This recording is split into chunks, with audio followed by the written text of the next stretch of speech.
Hello and welcome to this Icke.connector videocast. Well, I saw another poll this week which kind of continues a theme that more and more people, particularly the young, have sympathy with socialism in the United States and running the country on socialist lines. And this is not just confined to America, it's a theme you can see in different parts of the world. And the problem, it seems, is that, again, especially the young, have lost confidence in what is called capitalism. And so the idea is that if we replace capitalism with socialism, then it'll all be all right. Never has been, but it'll all be all right. So it's all about isms, you see. Everyone must have an ism. And what are isms? They are ideologies. And what are ideologies except prison cells for the mind? Indeed, prison cells for human society. Because an ism, an ideology, basically says everything, every situation, every problem has to be filtered through the lens of the ism, and then it's all right and everything's fine. And yet, what's happening now is that the capitalist ism is losing support, and the social ism is gaining support, certainly according to these polls. But actually, they are simply different expressions of the same mindset that believes one ideology fits every situation. It's a one-stop shop to deal with everything. And of course, what happens, whether it's capitalism, not capitalism at all, as I'll come to, it's cartelism,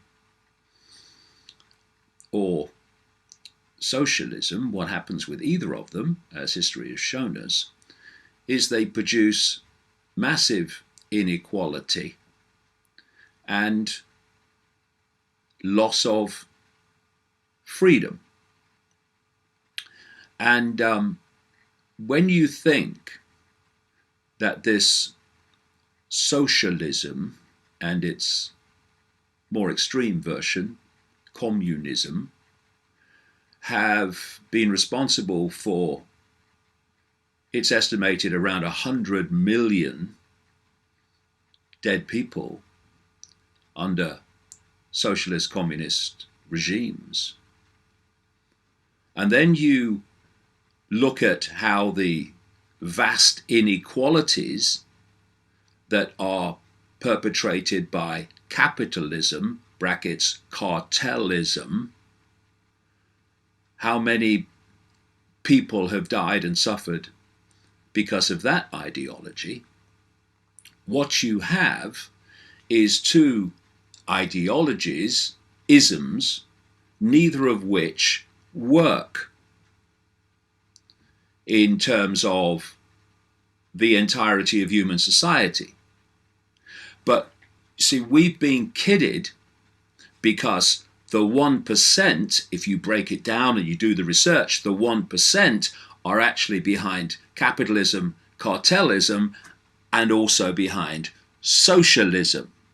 So what they do is they move between two apparent opposites to give people the idea that they've got choice and to play people off against each other. I'm a capitalist, I'm a socialist, when all the time the same 1%, as we call it today, has control of both socialist societies and so-called capitalist societies. and the scam is being played again. And these are the dictionary definitions of the two. Capitalism is defined as an economic system characterized by private or corporate ownership of capital goods, by investments that are determined by private decision, and by prices, production, and the distribution of goods that are determined mainly by competition in a free market. Now, under that definition alone, we do not live in a capitalist society. We live in a cartelist society, because what happens is a few hoard control of the money, the capital, and in doing so they hoard control of the system by creating cartels that stitch up the so-called free market and make it anything but free. So you have the big pharma cartel, you have the biotech cartel, the oil cartel, and the banking cartel, come to that, and so on. So we don't have capitalism, it's cartelism. And then we have socialism. This is the definition. Any of various economic and political theories advocating collective or governmental ownership and administration of the means of production and distribution of goods. Now, look at capitalism, cartelism, and what you have. Centralization of power in the hands of a few by controlling who has the money, brackets power, and who doesn't. What is socialism? It's the centralization of power in the hands of a few to dictate and impose their will on everyone else. And the socialist structure is even easier to control than the capitalism cartel structure. Because with capitalism cartelism, you have to hoard the money and build corporations and grab more and more of markets so you control them and so on. With socialism, communism, what you have is the very hierarchical structure of government and military and law enforcement is laid out so the few dictate to the many and control law enforcement to impose that will upon the many who don't want to have their lives controlled by a gang of dictators. So what both of them are, and what all isms are, whether they're religious isms or political isms, is dogma. Dogma. Definition. A principle or set of principles laid down by an authority as incontrovertibly true, the dogmas of faith, for instance, a fixed, especially religious belief or set of beliefs that people are expected to accept without any doubts. Anybody recognize that? That's what's happening to the world today. This is how this socialist society of central control is being introduced step by step, and young people through the schools and universities that I'll come to are being programmed and indoctrinated to believe in it without seeing what it's done when it's been tried. And political correctness and the climate cult and all these things, which I'll get into in terms of relevance to this, are what? A fixed, especially religious, climate cult, belief or set of beliefs that people are expected to accept without any doubts. You are a climate denier. You are a fascist. You are a Nazi. Which is what we have now instead of mature debate. So what's happening is, particularly the young, are being indoctrinated through the school and university system, which bravely calls itself education, excuse me while I laugh, around the world. They're being indoctrinated into a mindset, into a belief system, into basically an ideology.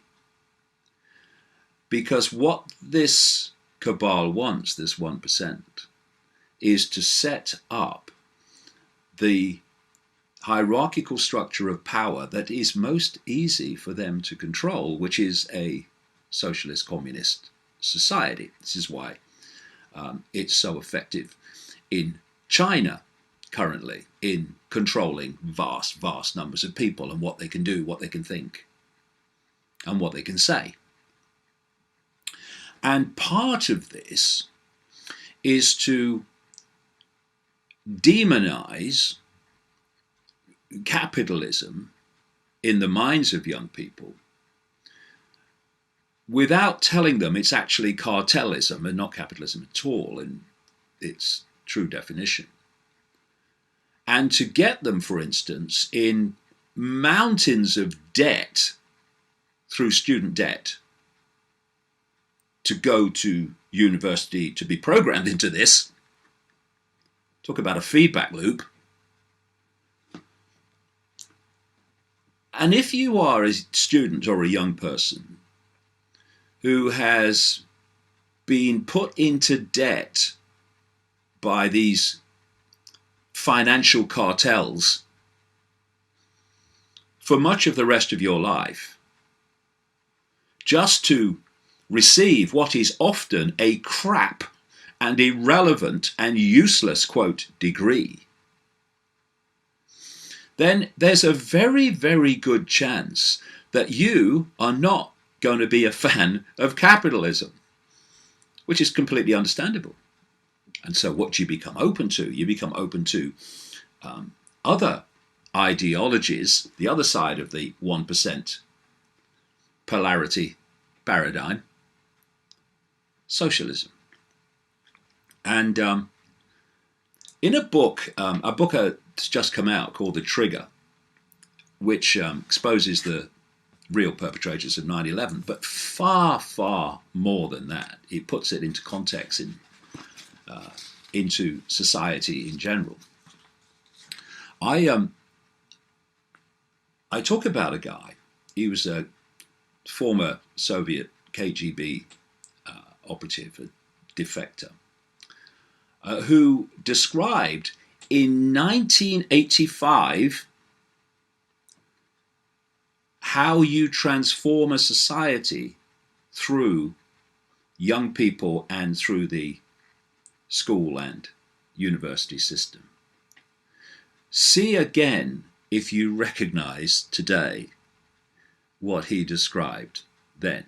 And I should make the point, what I'm saying here is not, it's a Russian plot, the Russians are doing it. No.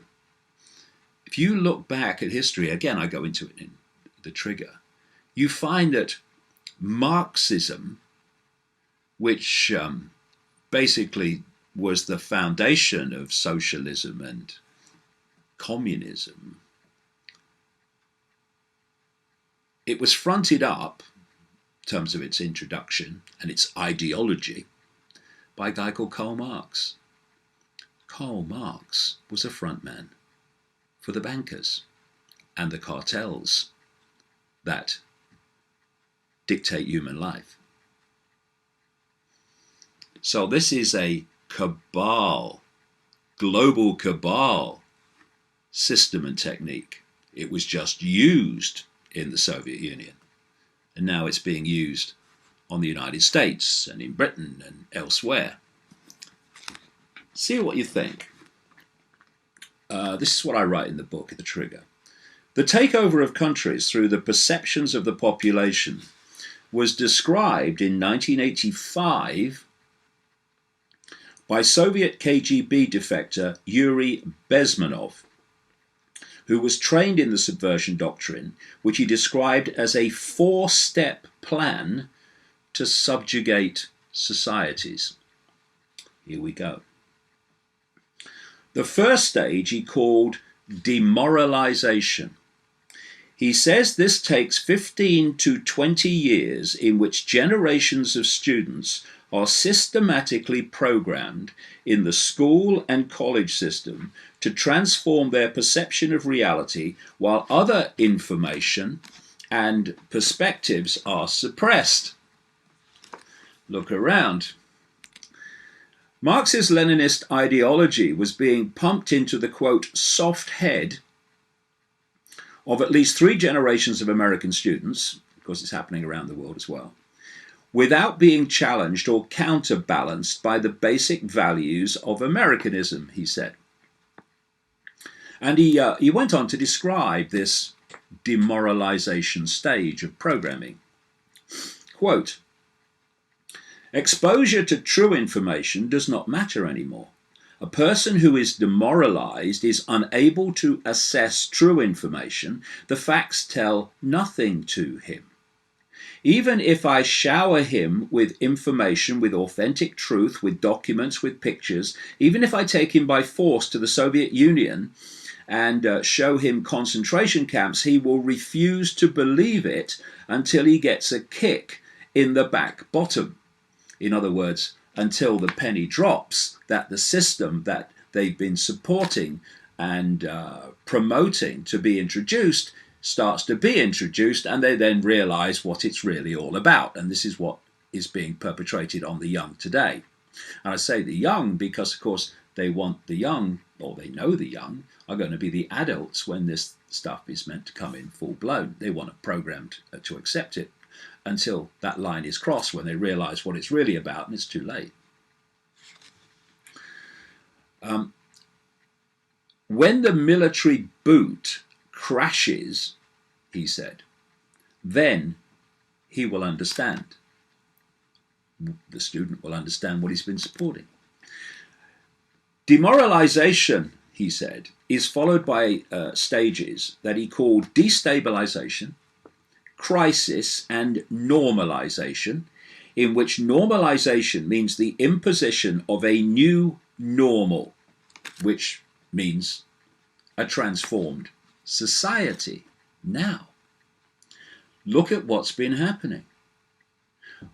When you look back at things happening today in the areas of political correctness and transgender imposition and all this political correct, climate cult, woke extremism, go back not very far and then ponder on what people would have said then about the way society is now. They would have said, society's going to be like that? Don't be crazy. We'd never accept it. We have. That's how society has become what it's become, and you see nothing yet if we go on accepting it. So what we're experiencing, witnessing today is the normalization of something that's been planned and indoctrinated through the schools and universities year after year after year. It says here a poll of American 18 to 24-year-olds in early 2019 found that 61% were open to a socialist society. And there's been other polls that basically support that theme. Once the programmed promoters have played their part as essential pawns, they would be, quote, lined up against the wall and shot, Bezmenov said. They think they will come to power, but that will never happen, of course. Of course.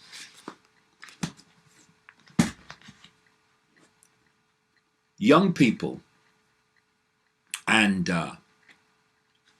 the woke generations are being systematically manipulated to promote, demand, and press for a society they think will be based on fairness, when it's a society designed to delete the freedom in its entirety of the rest of their lives and their children's lives, etc.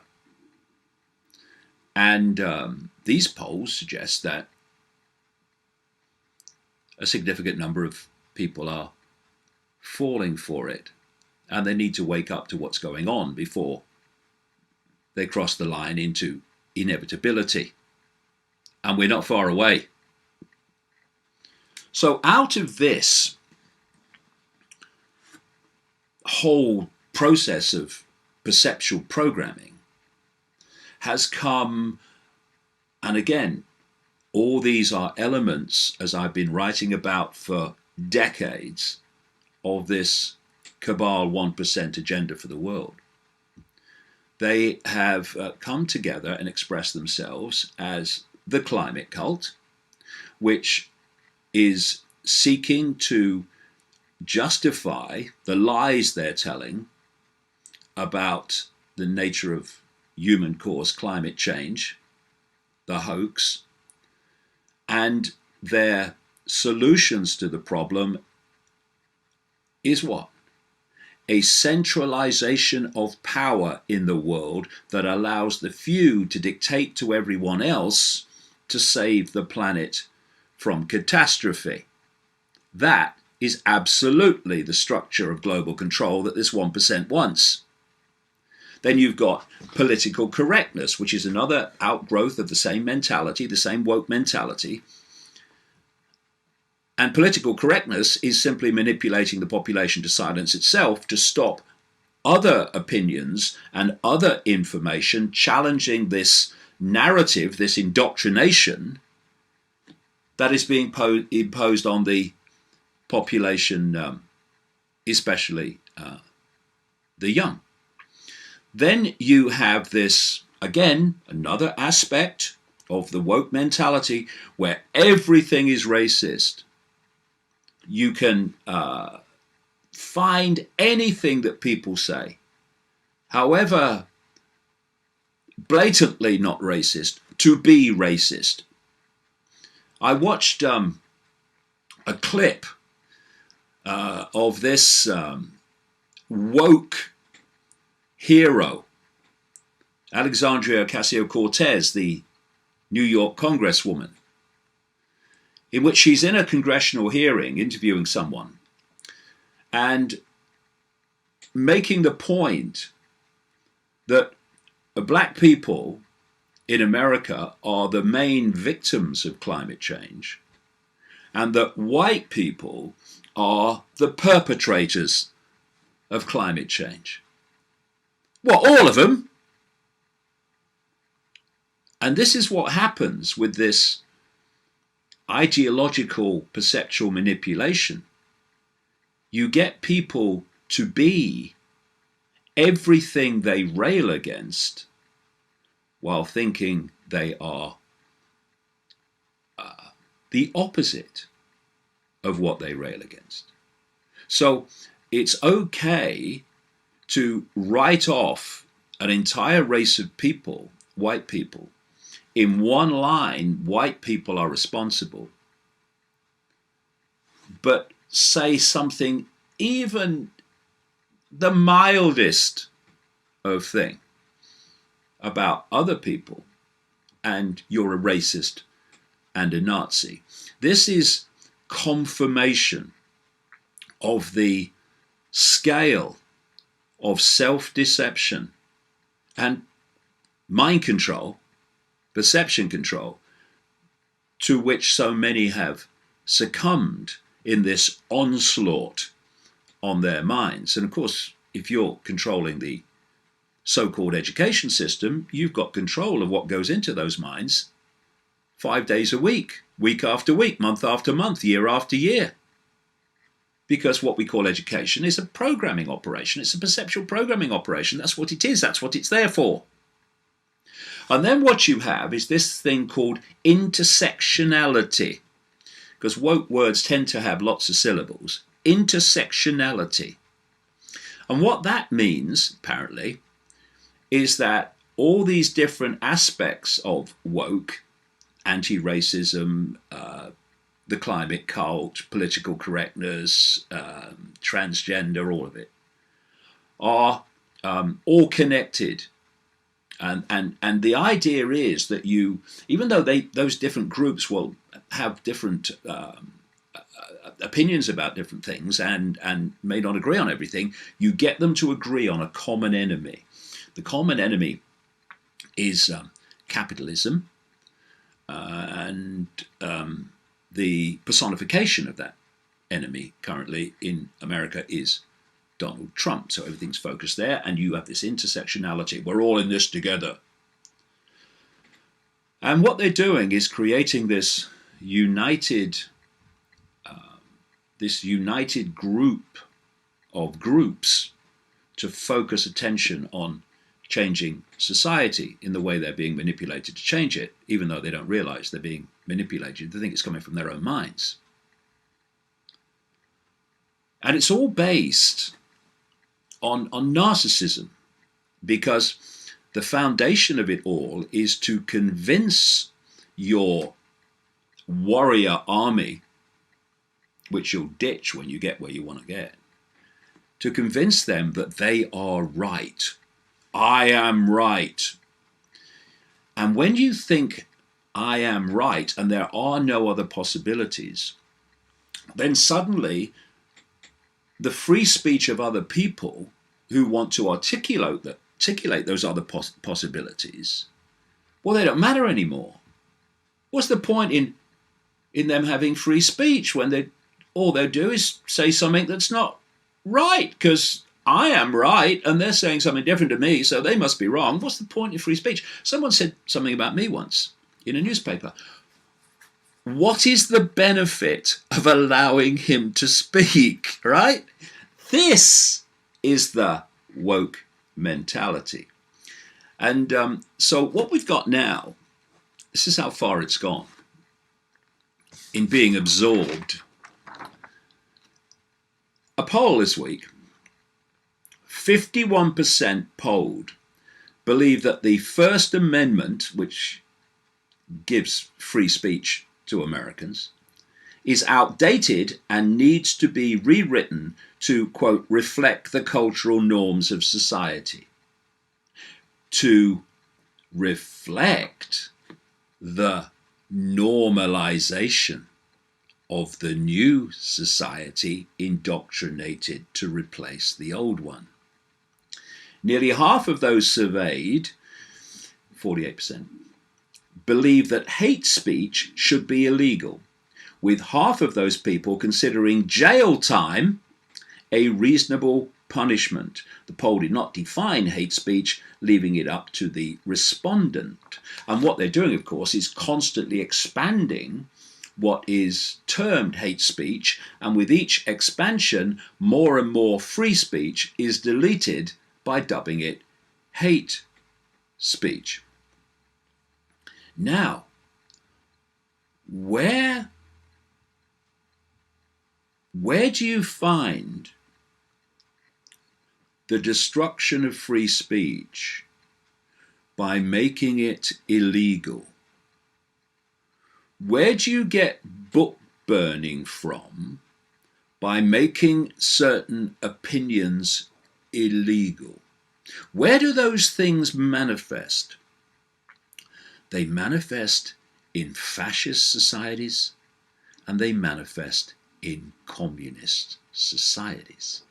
So what we're, and by the way, fascism and communism are just different masks on the same face. It means centralization of power, dictating to everyone else. And so what we're seeing in this politically correct, woke unfolding of society transformation is the unfolding of fascism stroke communism being visited upon the Western world. And Bob Listad, executive director of the Campaign for Free Speech, told the Washington Beacon that, quote, free speech is under more threat than previously believed. Not here. It wasn't more than previously believed. I've been pointing out that this was coming for decades. The findings are frankly extraordinary, he said. Our free speech rights and our free press rights have evolved well over 200 years, and now people seem to be rethinking them.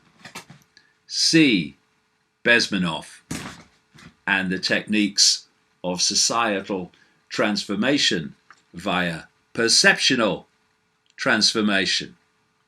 More than 60% of those surveyed wanted to see free speech curbed in some way. And what then happens to this intersectionality, we're all in this together, is you start playing different elements of that against each other. Because what you want is divide and rule.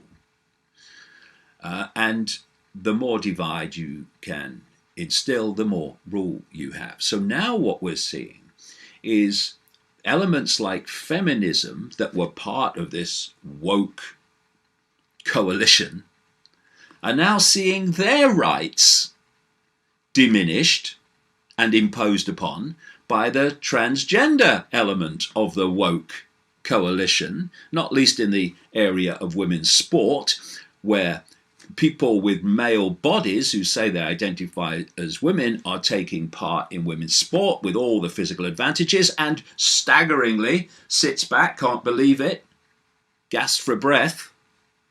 They're winning and breaking records, leaving women to work as hard as they possibly can and still know before the gun goes off they've got no chance of winning because some body next to them who says they identify as a woman in a big strapping body is obviously going to have the advantage over them.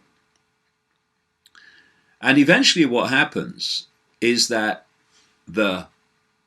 in this case, the woke mentality is pushing and pushing to destroy the freedoms and the freedom of speech and expression of their targets. And then they start to realize, as feminism is starting to realize, that actually it's starting to happen to them. And this is the process I was talking about earlier, where eventually you reach a point where everything this group has demanded happens to other people they don't agree with starts happening to them. And ideology is basically black and white, sees the world through black and white, because the ideological filter decides opinions, actions, and outcomes on the basis of the ideology, no matter what area of society you're looking at. And so with capitalism, cartelism, what you have is the imposition of that ideology by controlling money and the flows of money. And you impose that ideology and silence opposition to that ideology by controlling who has money and who doesn't, who has power and who doesn't, and therefore who has the capacity to challenge the impositions of capitalism, cartelism, and who doesn't. How many people that want to challenge things going on in the world can't do that as effectively as they would wish because they do not have the finance to support that. And then with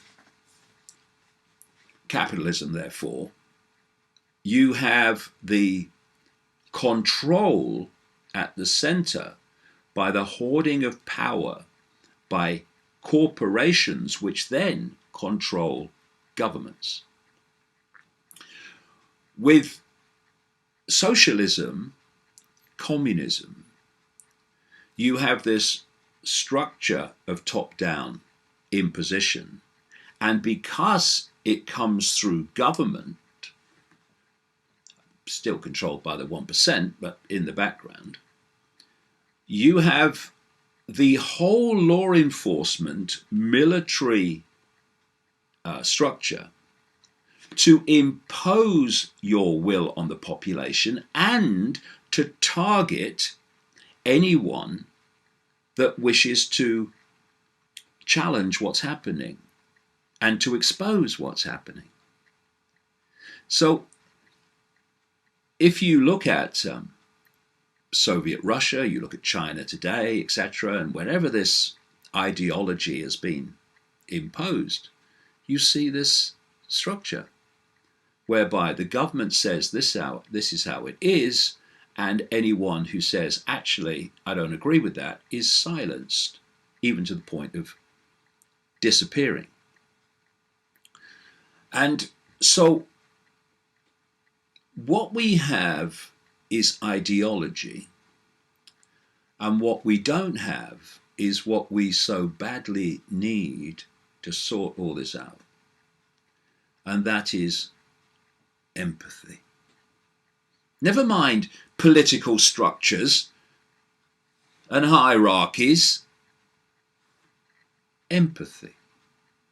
That has to be the starting point of freedom and justice and opportunity for all. Empathy is the ability to put yourself in the feelings and the situations of others. And through that empathy, you can see the unfairness and the injustice of what they are experiencing, and through a desire motivated by empathy, you wish to put that right. What woke people will say is, we have empathy. We have empathy for this. We have empathy for these people and those people. But they don't. They have sympathy. They have sympathy for people that attract their sympathy because that's their ideology. Empathy does not filter itself through ideology. It just is. So an extreme capitalist cartelist will have sympathy for fellow extreme capitalist cartelists in how something, situation or whatever, has affected them.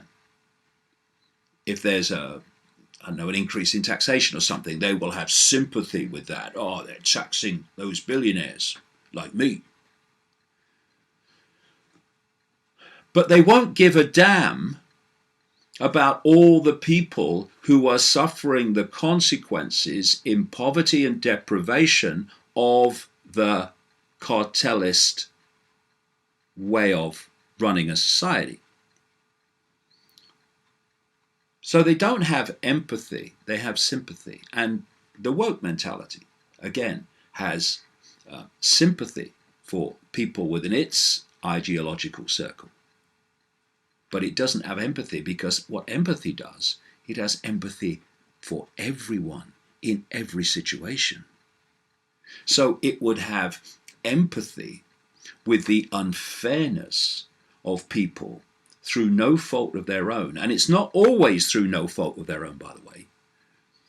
They would have empathy for people who, through no fault of their own, because of the way the system works, has ended up homeless.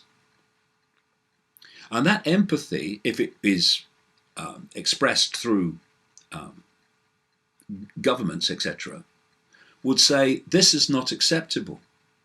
We can't have a situation where we are spending billions and trillions on the military and killing people, while people are living in the streets in Los Angeles and New York. Empathy won't allow that. Ideology will. Ideology will. And at the same time, empathy would have empathy with people working in a, if you like, capitalist situation, working their asses off 7 days a week to run a business and keep it going. And a government coming along and taking their profits away in taxation and regulation taxes and all these other forms of taxation that end up paying for things like killing people with a vast military. Empathy that would have empathy with homeless people would also have empathy with someone working their arse off trying to run a business and having their income from that hard work being taken by the government. Empathy is just that. It's empathy for every situation where there is unfairness and injustice. So you don't look at people running businesses and people working for businesses, or homeless and unemployed. You don't look at them as individual groups. Yes, my sympathy is with these people, or my sympathy is with those people. What you do is you have empathy for all injustice and unfairness, no matter what form it may manifest. And until we have a society and a governmental structure system that comes from empathy and a sense of fairness and justice for all, and not ideology, the one-stop shop that's supposed to fit everything, then nothing's going to change. Going from cartelism to socialism and back to cartelism and back to socialism, it's a tennis match going nowhere except in the same direction we've always gone. We don't need a change of ideology. We need a shift in consciousness. A shift in consciousness that takes people from being woke to being awake. Albert Einstein once said that you can't solve problems with the same level of consciousness that created them. The capitalist, cartelist, socialist, communist tennis match are different expressions of the same consciousness, and thus will never solve the problems that they have both created. I say to young people, those in history have fallen for what you're falling for now. don't repeat it, for your sakes, not mine.